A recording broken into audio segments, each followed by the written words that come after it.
নমস্কার, সমীর রান্নাবান্নায় আপনাদের অনেক স্বাগত। আজকে আমি বেলপানা শরবত বানাবো। তো তাই জন্য আমি বেলটাকে ফাটিয়ে নিয়েছি। এরপর বেলের ভেতর থেকে এই দানাগুলো আমি সমস্ত বের করে নিয়ে জলের সাথে ভালো করে গুলে নেব। তো চলুন শুরু করা যাক।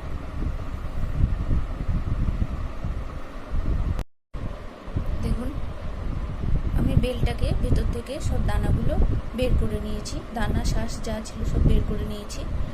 আর এটাকে এবার আমি জল নিয়েছি এখানে, আর এখানে চিনি নিয়েছি।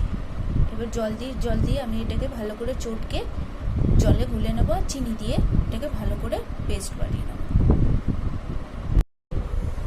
দেখুন, আমি বেলটাকে ভালো করে ভেতর থেকে শ্বাসগুলো বের করে নিয়েছি, দানা টানা সব শুদ্ধ বের করে নিয়েছি। এবার এটাকে আমি জল দিয়ে ভালো করে গুলে নেব। দেখুন, বেলটার মধ্যে আমি জল দিয়ে দিয়েছি।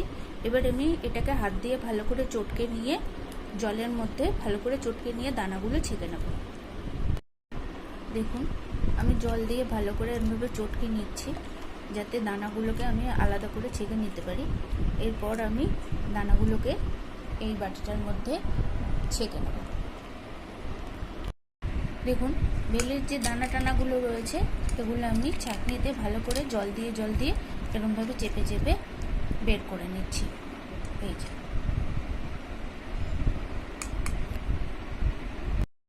দেখুন, বেলপানাটাকে ভালো করে আমি জলে গুলে নিয়েছি, ছেঁকে নিয়েছি দানাগুলো। এই যে দানাগুলো ছেঁকে আমি পাশে রেখে দিয়েছি। এরপর এটার মধ্যে আমি অল্প চিনি মিশিয়ে গুলে নিলেই আমার বেলপানা রেডি।